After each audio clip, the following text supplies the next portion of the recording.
A modern city reflects progress, clarity, and a distinct sense of presence. I have always believed that architecture must echo the aspirations of its people, a canvas of their hopes, not a mirror of their constraints. My journey in architecture has been about reshaping the city's expression, whether it is residential, hospitality, sports, or commercial.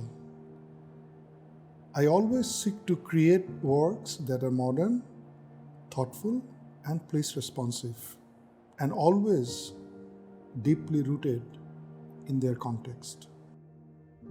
When we were invited to design Cox's Bazar railway station, there was little precedent in railway architecture.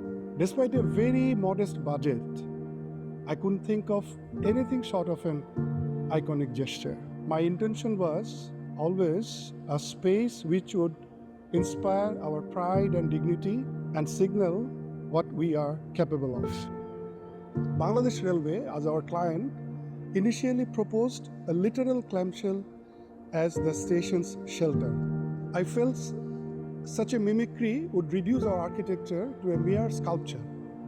Instead, I recall delicate marine life souvenirs, marine shell souvenirs once sold at Burmese markets in Cox's Bazar. Objects that carry deep memories of Cox's Bazar and transform literal clamshell into a metaphor, a symbol of memory, place, and identity.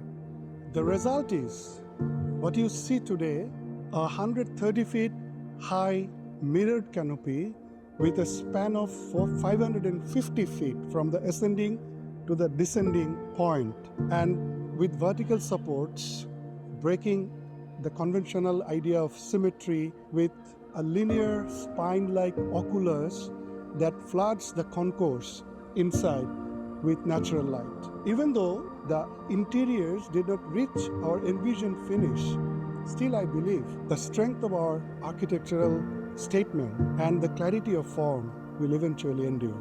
This project questions our conventional ideas of identity in architecture.